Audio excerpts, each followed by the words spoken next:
Olá, pessoal. Bem-vindo a todos. Mais um programa do Hilton Talks, recebendo diversos amigos. E nessa edição, um super bate-papo com o meu pastor, meu amigo, o pastor Arno, profeta Arno, que está arrebentando a boca do balão pelo Brasil e pelo mundo. Bem-vindo, apóstolo. Profeta, Querido, pastorzão. que honra, que honra. Muito obrigado pelo convite, meu amigo Pastor Hilton. Eu estou assim, com o coração muito feliz, muito alegre. Ah, nossa. Porque assim, a gente tem admiração pelo teu ministério, a gente honra o seu ministério. Então, um convite desse, a gente se sente muito honrado. E Muito hoje está sendo obrigado. um dos primeiros, hein? Meu Deus do céu. Que honra, que bom, que bom, que bom. Mas você é inteligente, você já coloca o profeta para vir na frente. Você É, ainda é importante. abre a porteira, que bom. Mas nós estamos trabalhando nesses primeiros episódios alguns temas relacionados à igreja, o papel da igreja na sociedade, o pensamento cristão. A gente está vivendo um tempo aí, né, complicado, polarizado, um tempo um pouco difícil, talvez, da gente compreender, né? Uma das coisas que tem falado muito é de discernir esse tempo. Sim, Acho que você discernir, você tem discernimento do tempo, você consegue se posicionar corretamente. é Quem não verdade. discerne sempre está deslocado, tá? Eu acho que esse tem sido um desafio. Eu estou vendo você por aí, né? Amém. Andando, correndo, ministrando. Como é que eu queria falar com você um pouquinho disso. Como Sim, é que você sim, sim. processou isso? Você vem, a gente batendo um papo, Sim, sim. lá do Nordeste, vai É, para o extremo, o sul extremo. do Brasil. Como é que começa isso? A gente entende que a nossa vida é dirigida pelo Eterno, não é? E 2016 eu venho para Campo Grande, mas tem uma história antes, não é? Em 97, no Rio Grande do Sul, eu aceito a Jesus. No 2007, 97. 97 eu aceito Jesus, Igreja Batista, né? Eu sou de raiz batista, lá no Rio Grande do Sul, na cidade de Erechim, onde morei mais de 20 anos, não é? Na época eu jogava futebol ainda, me converti numa concentração ali. Bati uma bolinha. Bati uma bolinha, é. Eu joguei algum tempo no Ipiranga de Erechim, ok, que, né, que é mais conhecido assim, não é? As pessoas conhecem um pouco, principalmente na região sul. E 2001, final de 2001, voltando da Hungria, onde estava jogando, casei com a Andréia, minha esposa, não é? Gaúcha, onde ela me deu 3 filhos lindos, Lucas, Nadim e Samuel. E depois, 2012, a gente foi de fato de direito legitimados, consagrados pastores. Então, quando a gente foi consagrado pastores, logo a gente foi trabalhar só na igreja, viver realmente na obra, Na Batista. ensinar Batista, auxiliando nosso pastor, não é? O pai de pastor Gil tinha falecido em 2004. Então,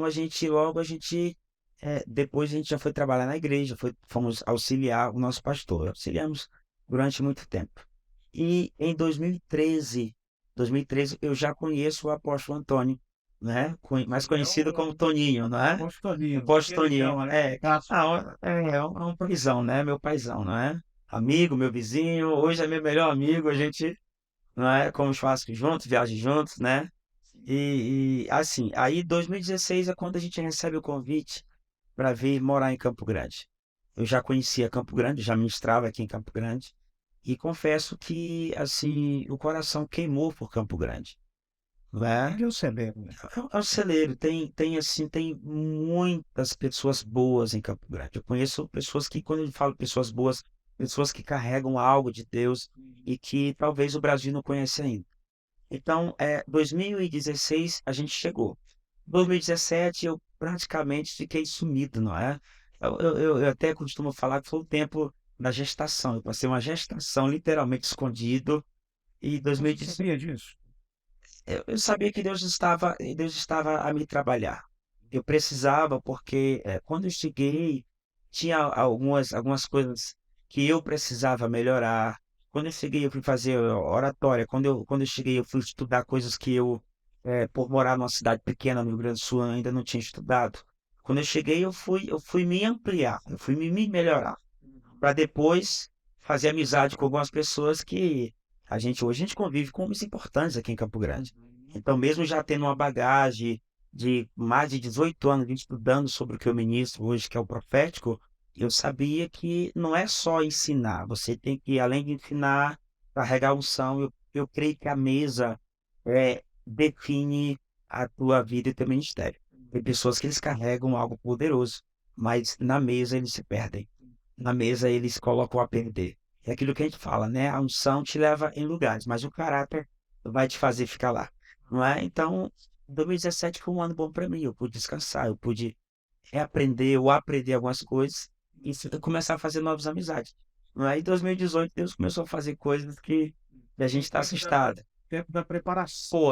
Precisou. Eu precisava passar esse tempo. O apóstolo Antônio, o apóstolo Toninho, né, mais conhecido, foi a pessoa que me lapidou. Ele viu em mim esse profeta que estava guardado, carregando só o dom, mas não conhecia nada sobre o ofício. E quando eu cheguei aqui, Deus me deu uma revelação, e hoje eu ensino sobre o ofício profético, que é diferente do que carrega o dom, não é? E o apóstolo Antônio foi essa pessoa que lapidou a mim, a Andréia, minha esposa, os filhos. Ele me ensinou coisas que a maturidade, para a gente que é um pouco mais novo, a maturidade nos leva a isso. Tá. Não é? Então, graças a Deus, Deus me colocou diante de uma pessoa que soube me lapidar, não é? E soube me preparar para aquilo que a gente está vivendo hoje, e hoje ainda continua, não É é? um aprendizado diário, É né? constante, não é? Todos os dias você aprende alguma coisinha. Claro, claro, claro, claro. Eu tenho visto muito as pessoas fazer essa separação entre o ministério profético e os dons proféticos, né? Aham. Como é que você separa isso? Como é que você trabalha isso? O ministério profético e o dom Viu o profético. dom profético. Apóstolo Paulo vai nos falar que todos podem profetizar, mas nem todos são profetas. Sim. Não é porque alguém profetiza que ele de fato é um profeta. Aí, esse profeta você já inclui dentro dessa categoria do Do ministério. ministério. Porque o que acontece? Os dons ou os 9 dons espirituais, quem entrega para a igreja é o Espírito Santo. Ok? Então, os dons quem entrega para a noiva é o Espírito Santo. Agora, o ofício profético de Efésios 4:11, quem entrega para a igreja é Jesus. É Jesus. Então, aí já tem uma diferença. Todos podem profetizar, mas nem todos são profetas. É por isso que durante muito tempo, e a gente tem trabalhado para que possa ter essa organização. Mas em Efésios 4:11, Paulo está falando dos dons proféticos. Ok, mas ali ele está falando sobre ministério. Mas ele fala de dons, Fala, mas quando ele fala sobre dons, são dons ministeriais, sim, não dons que todo mundo pode receber. sim, Porque, ok, vamos lá. Por exemplo, numa igreja, alguém tem um dos 9 dons, dom de conhecimento, que a gente conhece muito sobre o dom de revelação. sim. Carrega o dom de revelação ou dom de conhecimento, muitas pessoas falam, não, ele é um profeta. Amém. Ok. Quem legitimou ele profeta? Para você ser consagrado um pastor, alguém tem que te legitimar, porque senão vai virar bagunça. O cara vai no monte, Sim. sobe no monte, joga Uma vírgula tem muito aí, né? Meu Deus. uma coisa é um profeta. Então, eu vou dar exemplo. Por exemplo, eu carregava o dom, Deus me usava, mas aqui em Campo Grande, debaixo de um colegiado apostólico, pastoral, teve o reconhecimento. E quando acontece isso aqui, é que tudo muda no meu ministério. Entendi. Ok? Então, o que acontece? Um profeta de ofício, ele é diferente que carrega o dom. Vou citar na Bíblia. Lucas vai dizer que o pai de João Batista, Zacarias, passou 9 meses sem poder nem falar. Quando Zacarias começa a falar, a primeira coisa que ele faz é profetizar. Mas Zacarias não era profeta. Aí a gente já vê o pai de João Batista profetizando, mas não era. Ou seja, o pai, Deus usou através do dom, mas quem tinha o ofício? Tinha João Batista. Ok? Então, nem todos que profetizam são profetas. Precisa ter um respaldo de uma igreja local. Precisa ter alguém que o respalde. Porque o mal de alguns profetas é que o profeta, se ele não é lapidado, ele se acha melhor do que todo mundo. Geralmente a gente vê isso desde a antiga aliança, não é? Então, um profeta. E ali os dons, eu acho que Paulo já deixa claro, tá todo mundo no mesmo nível, né? Não tem escalão ali, Não né? tem escalão. Então, mas você vê que antigamente a gente via muito isso na igreja. Sim. Ah, o fulano é um profeta. Opa, então temos que respeitar. Apesar de que a gente viu também uma onda onde, por um tempo, aonde quem era também o apóstolo era maior do que o pastor. Se a gente for ver, não existe essa diferença. Todos são levantados para servir a noiva, porque pela Aliás, Jesus. é isso, né? Com um propósito específico de Sim, edificação do claro, corpo, né? claro. Então, quando eu falo sobre dom, é que todos podem profetizar, mas nem todos são de fato profetas. Ok? Então, existe aqueles que carregam o dom e aqueles que carregam o ofício, porque o ofício tem que ser levantado na igreja local. A igreja é que respalda o ofício apostólico, pastoral, né, de mestre, né, o evangelístico, né, e o profético. Então, se você não tem um respaldo de uma igreja local, de um colegiado, como é que você vai se intitular Alto, profeta? É alto, quer dizer, não, eu sou um profeta. eu sou. Não é, não, não é eu sou, não é? Alguém tem que te respaldar. Sim. E eu quero aqui, né, deixar marcado isso, registrado isso, porque a gente aqui tem esse respaldo, não é? O senhor como presidente estadual, não é? Apóstolo Edmilson como presidente, não é, Municipal. municipal, o meu pastor. Então, lugares que eu chego, Hum. as pessoas falam, mas lá em Campo Grande te respaldam. Eu falei, não, primeiro eu tive que respaldar o ministério deles, para depois eles validar o meu, É sempre um não é? processo, né? Claro, então assim, ninguém começa grande, não é? A gente, eu vejo Aliás, você que não pode, a Bíblia diz, não pode ignorar os pequenos começos, né? não é verdade. Então, eu creio, a primeira reunião de pastores que eu fui, não é que eu fui me apresentar ao senhor, me apresentar ao apóstolo Edmilson, os pastores, pastor Domício, né, que é um mestre, eu também Sim, eu falei, pastor, seu mestre, é isso mesmo. não é? Eu tinha ele aqui. Não, ele esteve aqui, né? É, Tantos homens de Deus na cidade, que sim. primeiro, 2017, 2018, eu tive que sentar, eu tive que tomar um café, eu tive que me colocar debaixo do respaldo, ok? E da autoridade espiritual desses homens, para depois me reconhecerem. Apesar de que eu creio que Jesus falou que o profeta, ele não tem honra na sua própria terra. Então, hoje, muitas pessoas, eu vou para o Brasil, não é? É. Agora, recentemente, acabei de chegar de Portugal. Em abril, estou indo com a minha esposa fazer 4 países na Europa. Então, isso não me causou nenhuma ferida. Pelo contrário, eu sabia que eu tinha que conquistar fora para depois ser respaldado dentro. Mas acho que dentro de Não é? casa é isso, né? Dentro É. de casa é humano, né, é a coisa mais tranquila, né? Quando você vai de fora, não. Você está ali no momento, ou já foi embora, então você tem um certo glamour isso, né? Porque, sim, eu acredito assim, um profeta, qual é a função? Às vezes as pessoas pensam, não é a função de um profeta. A função de um profeta não é ficar revelando as vidas dos outros, ficar dando profetado. Se a gente for ver o profeta que preparou o caminho para que Yeshua viesse, para que o Messias viesse, para que Jesus viesse, quando ele se encontra com Jesus, ele aponta o destino de Jesus. Sim. Ele fala, eis aí, Cordeiro de Cordeiro Deus, de Deus. que tira o pecado do mundo. Então, João Batista, ele cumpriu seu propósito. E foi apontar o destino profético de Jesus. Quando ele aponta para o Cordeiro, ele está apontando para a cruz. Ele está apontando para a morte do Cordeiro. Ok? Então, João Batista, ele nos ensina que um profeta, ele aponta destino. Ele não vai trazer confusão. Não, não vem, não vem. E os céus já falaram antes. Porque um profeta, ele não é o dono da palavra. O profeta só é o porta-voz. Sim. E isso houve muita confusão. E nas escolas, para quem não sabe, a gente tem uma escola profética, não uma escola de profeta. Sim. Tem também essa diferença. Tá. Se for uma escola de profeta, eu sou obrigado a levantar profeta. E eu não sou obrigado. Então, quando eu falo uma escola profética, ou seja, a gente só ativa o profeta que está escondido dentro da pessoa. Sim. Então, muda, né? Então, João, ele vem nos mostrar isso. O profeta, ele vem para apontar destino. Às vezes, ele é um conselheiro. Agora a igreja brasileira, né? Você já teve experiência fora, vi você na Europa esse tempo, esses dias, mas a igreja brasileira está preparada para isso, com essa estrutura, com essa cultura nossa enraizada, né? A dificuldade de compreender as terminologias, o apostolado, agora profeta. Quando você fala, o cara é um apóstolo. Tem gente que pira, tem gente, mas não pode todo mundo. O cara pensa, anátema, um herege. Eu penso assim, pela falta de preparo bíblico de muitos profetas, eu vou aqui estar falando dos profetas, né? Houve essa confusão. Porque antes, e ainda hoje acontece, os profetas eles não tinham profundidade bíblica.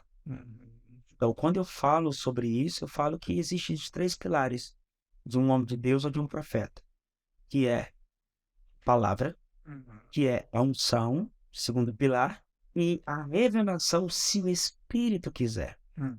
Então houve essa confusão, inverteram. Primeiro é revelação, depois a unção, e olha lá se tiver palavra. Então houve essa confusão. Por isso, respondendo a sua pergunta, é que houve essa resistência. Sim.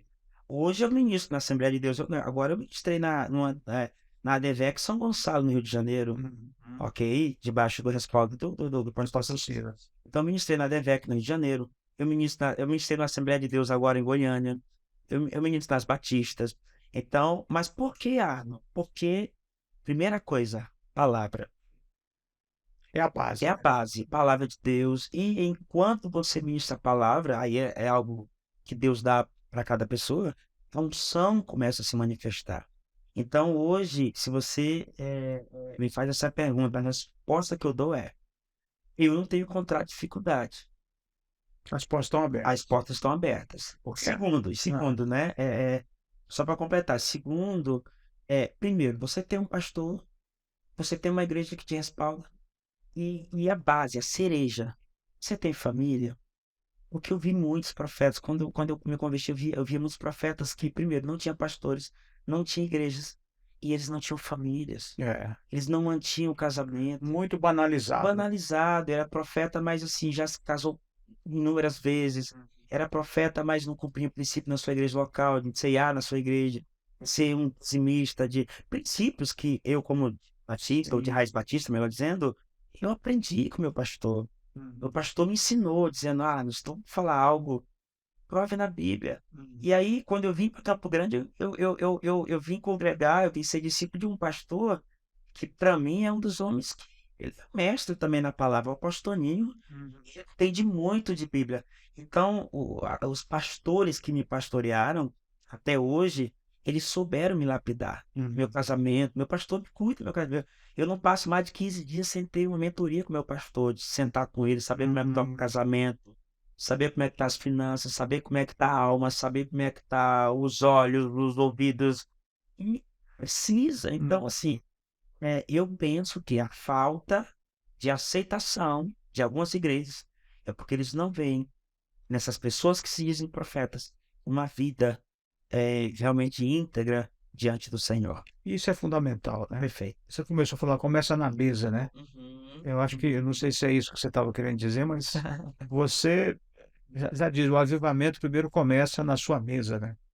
Começa na sua casa, Na sua né? casa. Com a sua família, né? Eu acho que essa é a experiência, né? Eu estava falando de cultura, é Uhum. uma cultura brasileira, e aí eu estava te provocando aqui nos bastidores, e a gente está vendo, e eu perguntei isso ao pastor Edinho e ao pastor Denilson também na vez passada, no episódio passado, a Uhum. gente falando sobre o avivamento lá de Asbury. Eu acho que é essa a pronúncia, né? Acho que é. Difícil, né? E o povo está orando. Mais de 200 horas de oração. Não sei se já terminou a oração. Acho que eles Quanto ainda. tempo foram. Eu vi que eles tinham colocado um prazo para terminar. Sim. Agora eu pergunto: por que movimentos como esse não acontecem numa estrutura de igreja? Ok. Por que que as igrejas. Porque naturalmente um avivamento ou um momento de oração como esse, naturalmente era para isso acontecer dentro de uma igreja. Perfeito. E por que que isso não está acontecendo na igreja, está acontecendo fora? Claro que em 1970 nós tivemos o mesmo movimento lá, você tem uma raiz lá, é uma faculdade fundada pelo um missionário de John Wesley, Aham. não é? Ou seja, você tem aí toda uma Sim. explicação. Mas hoje, Sim, hoje. por que que essa não é a igreja que está protagonizando momentos como esse? Ok. A igreja está fora? Como é que nós estamos aí nesse contexto? Ok. Eu acho interessante. E que pergunta, hein? Pergunta interessantíssima. E toda resposta, eu penso que não tem que ser o que o Arno acha, o que o Arno pensa, né? O que o Arno acha, o que o Arno pensa. Mas vamos para a palavra. O avivamento que aconteceu no tempo chamado Formosa não começou dentro, começou fora. Uhum. Atos dos Apóstolos vai nos falar, Atos 3 vai dizer. Pedro e João estão subindo, vindo de um grande Pentecostes. Movimento, a festa da colheita, o avivamento, língua de fogo e pau. E quando eles chegam ao templo, o templo estava morno e fora um avivamento acontece com eles dois, que para que o avivamento de dentro seja ativado, Deus teve que usá-los fora. Não diz você, uau! Você tá entendendo? Então, o homem que foi excluído pelo lado de fora tem que entrar no templo, saltar, glorificar, e o povo fica ali escandalizado. Agora, interessante que o povo, mesmo vendo aquele homem saltando e pulando, Paulo tem que repreender o povo dentro da igreja, ou dentro do templo, ou dentro da sinagoga, enfim, como queiram. Guarde o que eu vou dizer. Tem muita gente fora que vai chegar por último. E se a gente que está dentro não cuidar, eles vão fazer aquilo que a gente não Extraordinário. extraordinário. É.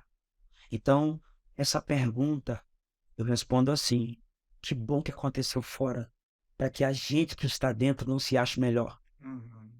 Eu estou pensando sobre isso. Você está entendendo? É. Porque a gente pensa assim, não, estou no templo, Não, estou na igreja, estou aqui. eu tenho um título, né? Eu sou um É. pastor, um profeta, um apóstolo, mas eu não consigo adorar a Jesus 2 horas.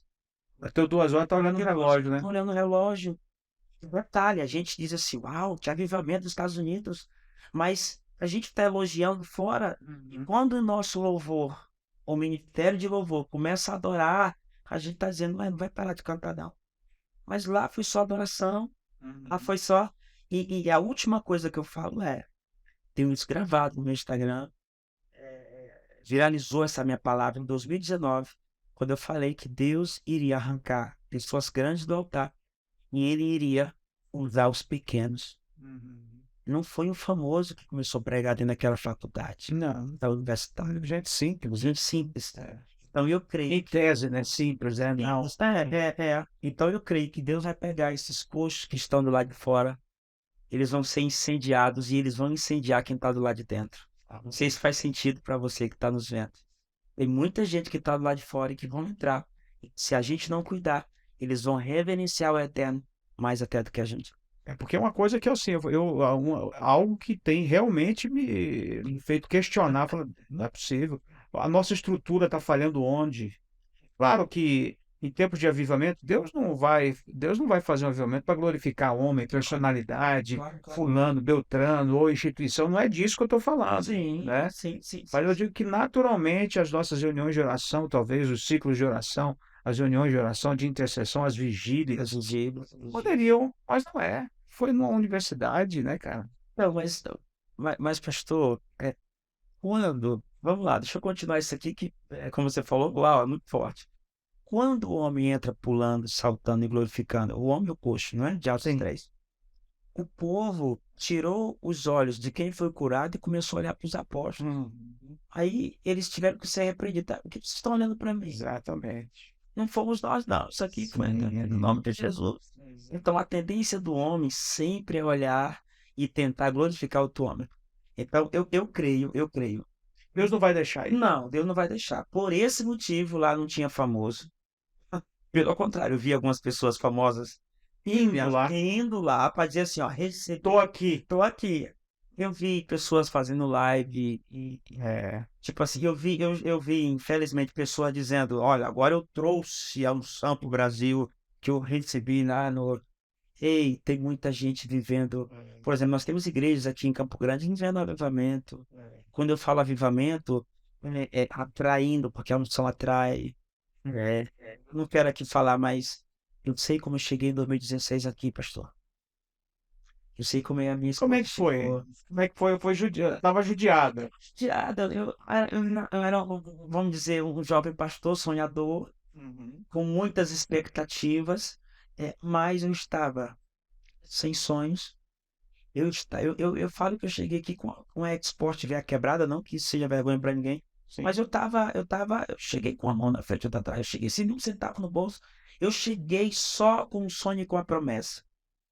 Os filhos, porque a gente sempre soube ensinar os filhos que, por mais que passe dificuldade, Deus dará a última palavra. Mas aqui Deus me reavivou. Que eu não estou sendo lançado para o Brasil, para fora do Brasil. Hoje eu tenho alunos na Inglaterra, eu tenho alunos nos Estados Unidos, hoje eu tenho, né, eu dou mentoria online. Ei, não foi no Rio Grande, foi aqui, Foi aqui. foi Campo Grande. Porque é terra fértil.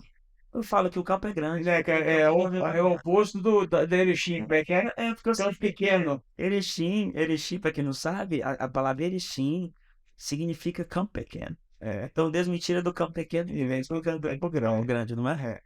Eu penso assim, aqui eu amo essa cidade. Hum. Eu passei agora, eu acho que quase um mês fora, e eu não vi a hora de chegar, porque eu amo a cidade. Por quê? Porque essa cidade, a cidade de Campo Grande me traz paz. Porque E é é uma cidade verdade, maravilhosa, é né? verdade. É uma capital, não está de interior. Eu não quero morar numa capital onde você anda. A gente conhece, né? Juntamente o senhor também. A gente conhece o Brasil, a gente sabe que tem capitais que tu não consegue Não consegue andar. andar aqui. Campo Grande então, É tranquilo, né? é tranquilo, as pessoas falam, opa, Campo Grande é maravilhosa. Mudou meu ministério, mudou minha vida, É isso tem aí. me abençoado, É isso aí. não é? Eu tive a oportunidade de conhecer o Brasil, que a minha liderança foi formada aqui também, Formado aqui, né? né? Então, assim, É, viajei o Brasil, conheci o Brasil, participei de movimentos aí maravilhosos, né? Aqui fora, então, e projetado por Campo Grande. Essa terra eu tenho que encher a boca para falar de não é verdade. nosso espaço, né? E eu creio que daqui, aqui, a nossa cidade, nosso estado, né? Eu falo nosso porque sou morador aqui, voto aqui, Sim. mas que tu sou realmente morador quando tu volta no lugar, né? Já, não é? Mas assim, a nossa cidade, eu creio nesse avivamento de quebrantamento, de conversão de pessoas, de vidas, Uhum. das igrejas, vivendo algo poderoso, eu creio. Porque aqui tem homens de Deus. Aham. E somos aqui, talvez eu falhei de não falar o nome de outras pessoas, mas pessoas aqui que estão esperando, tem pessoas que estão há anos. Vai fazer 7 anos que eu estou aqui. Uhum. Mas tem homens que vieram para cá que já estão aqui há 20, 30 anos, Sim. buscando em Deus, ok? Investindo no reino, Uhum. semearam-se nessa terra. E eu só sou grato, porque a gente tem colhido muito nessa terra. Quando eu Amém. falo colhido, eu não estou falando de bens, eu estou falando Sim. de poder ser usado por Deus. Mas são Mas, todos os aspectos, né? claro, claro São todos também, os aspectos, né? é. Agora, profeta Arno, Diga. como é que você Meu está vendo Deus. esse tempo? A gente tem um tempo, especificamente de Brasil, tem muita coisa acontecendo, Muita coisa né? acontecendo. E quando você olha para aquilo que Mateus 24 fala de guerra, rumor de guerra, de nação contra nação, Jesus, não é o fim, mas são sombras Ok. desse fim. Mas se você fosse falar, não, a volta de Jesus está próxima, e o que, que você poderia dizer? Não, eu acho que tem um sinalzinho aqui que a gente tem que levar em consideração. Você é daqueles aí que está reverberando que os dias estão próximos mesmo, que Jesus está batendo na porta. Como é que você está vendo isso? Olha, os sinais estão aí. Só não vê quem realmente. Como é que eu falo? Só não vê quem não se firma na palavra. Os sinais estão aí, agora, agora. Esse é o meu pensamento, a minha Sim. forma de ver. Antes da vinda, eu creio nesse grande derramado eterno. São tempos difíceis? São. São tempos complicados? São, eu creio. A gente está vivendo isso. Mas, nos últimos dias, derramarei do meu espírito sobre toda a carne. Uhum. Os filhos profetizarão. Os velhos terão sonhos. Uhum. E os jovens terão visões. Eu creio que a igreja vai ser visitada por um grande avivamento. Eu creio nisso. Onde Deus vai sacudir o Brasil e as nações da terra. E Deus eu creio nisso. E Jesus está voltando, tá. Mas eu creio nesse avivamento, nesse derramar, pessoas se convertendo, igual a gente está vendo lá nos Estados Unidos. Eu acabei de falar, eu participei de um culto, agora lá em Lisboa, de uma igreja angolana, apesar de que é cultura, mas 6 horas de culto. 6 horas de culto. Eu tive que ministrar um sermão de 2 horas e 40 minutos. Que aqui no Brasil, se eu for ministrar um sermão de 2 Meu horas e 40 minutos, o Deus. povo vai me expulsar da igreja. Meu Deus. E lá eles estavam dizendo, continua, continua, Uhum. continua. Então, eu creio nesse derramado Senhor para quem está fora e para quem está dentro. Uhum. Base que eu tenho é quando Pedro e João estão saindo daquele grande avivamento chamado Pentecostes, e quem estava fora também recebeu E quem estava dentro também teve que receber. Não é só para quem está dentro, é para quem está Sim. dentro, para quem está fora.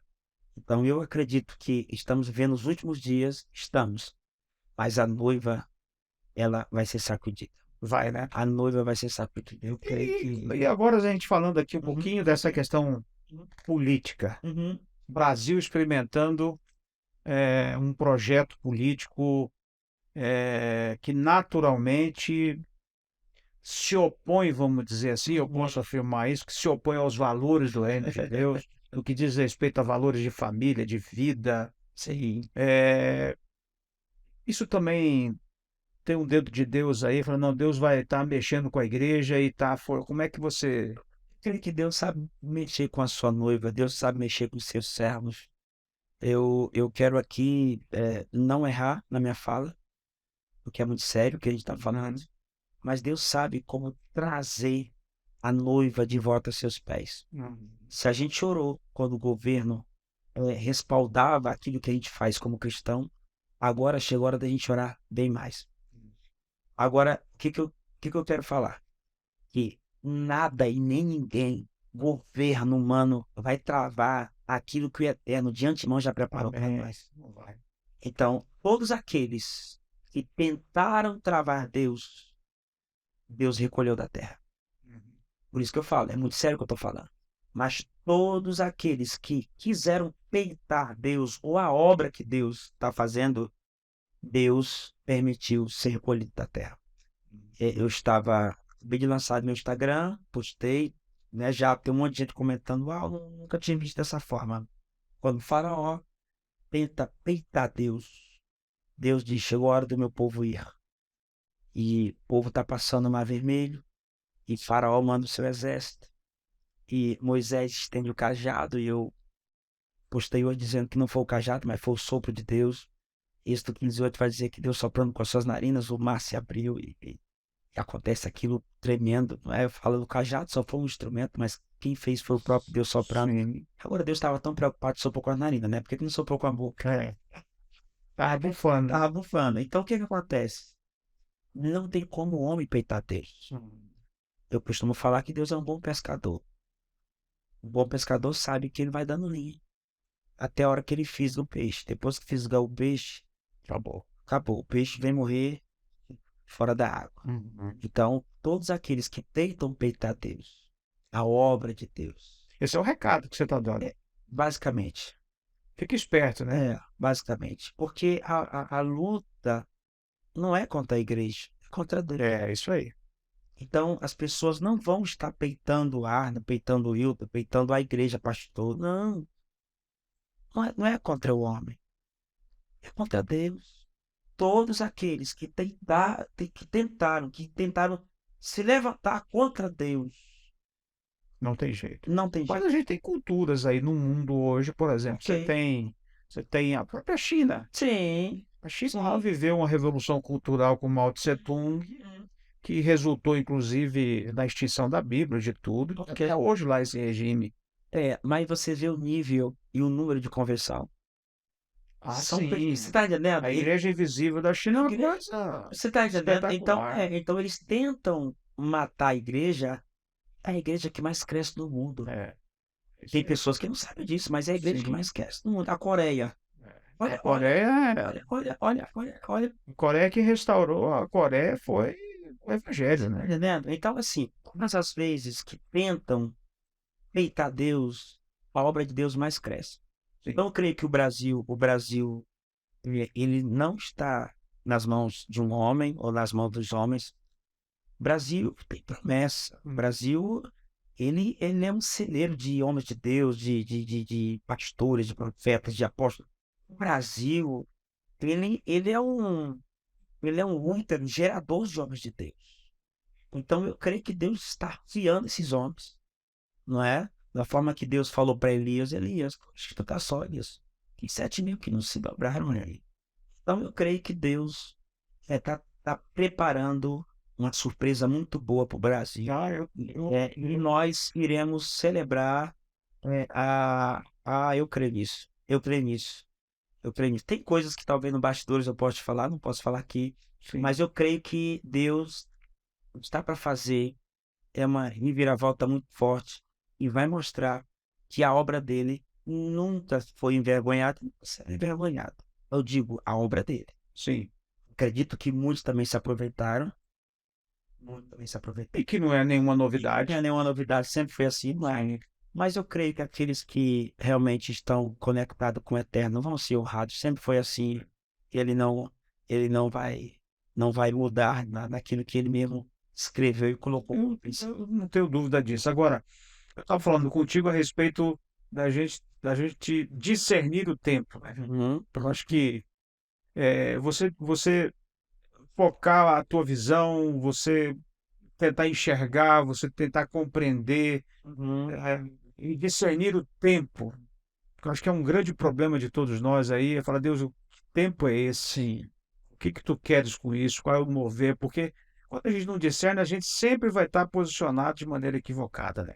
Infelizmente, se você não compreende, você não está vendo, você tem uma frieza espiritual nisso que impede. Você vê, o Isaías, interessante que o profeta Isaías, quando ele retoma o ministério profético dele, ele fala assim: no ano da morte do rei Uzias, aí que ele vê o Senhor. é, Você vê que tem coisas naturais que atrapalham a mesma visão.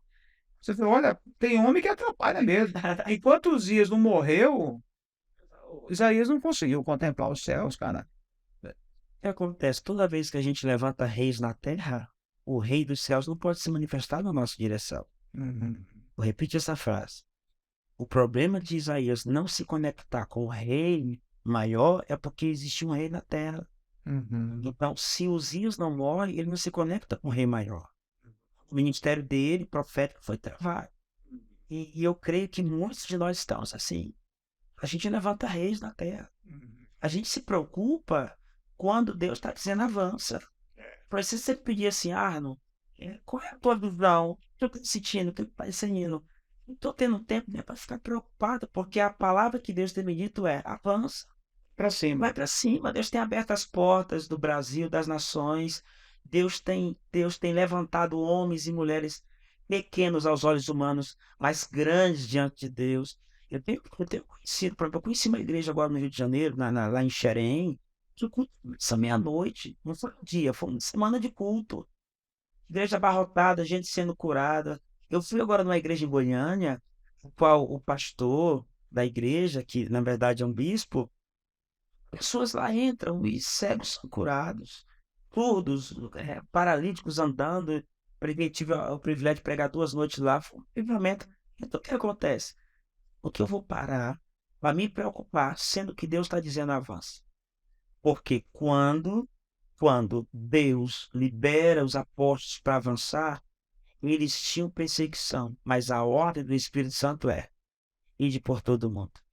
Então, o que que acontece? Jesus falou isso. Então, eles estão avançando.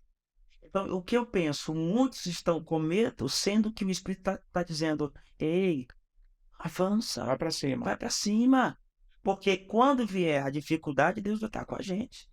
Quando vier as águas, o Senhor vai estar com a gente. Quando vier o fogo, Ele vai estar com a gente. Então, como que tu faz essa leitura, Arno? Mas é porque tá tudo bom. Não, o mesmo Arno que avançou quando chegou aqui em 2016 é o mesmo Arno que está avançando agora em 2023.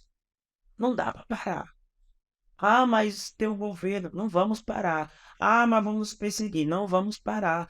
Ah, mas vamos zombar da gente. Não vamos parar. Ah, mas vamos nos ameaçar. Não vamos parar. Não tem como nós parar. Ninguém segura, né? Ninguém segura. E assim, um rio, a margem não define o curso do rio. E Jesus falou que nosso interior iria fluir no rio. Tem muita gente preocupada com a margem, sendo que o rio não se preocupa com margem. Rio é rio. Se não tiver, ela larga, né? Vaga, ela vai rompendo, ela vai abrindo. Sabe que eu vi um vídeo essa semana muito lindo de água chegando num deserto. Eu vi também. Você viu esse vídeo? Ou seja, o deserto foi inundado pelas águas. O deserto Esse é o não, tempo, né? claro, o deserto não teve o poder de dizer, ó, água, você não vai entrar aqui. Aquele vídeo, eu achei muito lindo. Achei muito lindo. Então, assim, chegou o tempo, é a hora. É a hora. Então, enquanto muitos estão com medo, a ordem que Deus tem me dado, que eu tenho falado para mim, é avança, vamos para cima, vamos usar agora. Amém. Ok? Então, se Deus está dando essa direção, eu não posso parar para me preocupar. Sim. Eu tenho... Mas você parou um tempinho. Claro, Eu acho que é esse discernimento aí. Tem hora de parar, tem hora de avançar. Cada um, né? Mas não é o macro, né? O macro vai embora. olha, mesmo parado, você está sendo lapidado. Eu penso que eu parei em 2017, mas eu estava conhecendo o Wilton Acosta. Ok, eu estava conhecendo eu estava conhecendo uma aposta de Milson, né? Um Milton Acosta, aposta de Milson. Eu estava tomando um café com homens importantes da cidade. Eu estava me conectando com pessoas de outros estados. Eu não estava parado para Ou seja, era um tempo também de preparação. Os estágios sempre são importantes. talvez para alguns é o tempo de se preparar. É, isso Então se prepare. Mas talvez para alguns é um tempo de avançar. É. Agora, eu preciso falar o que é muito importante. Tem pessoas que têm dificuldade de fazer novas conexões. Uhum. Como que Deus vai te colocar em novos lugares se você está rodeado sempre das mesmas pessoas? Fica ali naquela mesmice, É a né? mesmice. É. Não se conecta com novas Rapaz, pessoas. eu tô preocupado com essa palavra aí. Eu preciso avançar um pouco mais, então. Quer ver uma coisa? Quando eu fui agora para Portugal, os pastores estavam se reunindo e falando assim: nós vamos comprar passagem. Eu falei: não, negativo, quem não quer sou eu. Primeira vez que eu estou indo para um país. Esse ano vou ir 3 vezes. Vou agora em abril e em novembro já vou ir novamente. Eu tenho que pagar. A minha família vai investir. Então tem gente querendo ir para as nações, sendo que ela nunca foi nem aqui no Paraguai, aqui do lado. É. Vai lá, vai, pega o carro, vai aqui no Paraguai, chega lá, passa a hora e abençoa o Paraguai e vem embora. É normal, Matheus. Não precisa nem ser no Paraguai, às vezes, né? No bairro, na esquina, vai lá, faz. Quer dizer, É, uma atitude, é, fazer é isso aí. algo que você possa ampliar aquilo. Porque se você se conectar com novas pessoas, você vai sentar em novas mesas. Uhum. Eu tava, quando eu tava pensando que pessoas, ou ele aumenta a sua frequência ou ele diminui. Uhum. Por exemplo, você vai chegar aí a Brasília, você vai muito a Brasília. Eu vejo as roupas que você vai a Brasília. Uhum. Eu vejo os ternos que você vai a Brasília. Uhum. Ok? Porque você vai se assentar em mesas importantes. Uhum. Então, mediante as pessoas que você se conecta, a tua frequência ou aumenta ou diminui. Em lugares que tu vai em restaurantes, talvez tu nunca quis comer aquela comida, mas só por tu estar em uma mesa, tu vai comer É. comida boa. Ok? Tem gente que vai lá e faz assim, eu quero um carro. Eu quero um carro bom. Aí vai lá e coloca uma foto do carro na parede. Não, para de ficar colocando foto do carro na parede. Vai na concessionária. Vai lá e já compra. Vai lá e tem dinheiro para comprar, sente o cheiro do carro, vê o banco, faz alguma coisa, mas sai da mesmice. Porque senão a gente não vai viver. Sai do comodismo, Claro, né? é isso. É isso. Show. Ô, Feta, Abraço. deixa a tua mensagem ali para finalizar para a galera ali que tá ouvindo a gente, vai curtir esse bate-papo. Eu tenho certeza que muita gente vai ser edificada. Obrigado, viu, pela presença. Que isso, a honra é minha. Obrigado pelo convite. Deixa aí uma mensagem para a galera. Termino dizendo que o profeta Jeremias vai dizer: eu é que sei os pensamentos que tenho a respeito de você, o Senhor está dizendo. Pensamentos de paz, ok? E de dar um fim de bênção, um fim proveitoso. Então, entrega teu caminho ao Senhor, confia nele, deixa ele fazer. Avança. Chegou a hora da gente avançar, chegou a hora da gente crescer em Deus. A gente pode todas as coisas. Obrigado, pastor. Eu que Deus agradeço. abençoe. E pedir para o nosso pessoal, assim que sair os cortes e a postagem do nosso podcast, você compartilhar, deixar seu comentário, esparramar esse podcast para todo mundo, porque a gente precisa, de todas as formas, alcançar o maior número possível de pessoas. E hoje nós temos uma mensagem maravilhosa para você. Obrigado, gente. Wilton Talks com você toda terça-feira aqui no nosso canal. Abraço. Um abraço.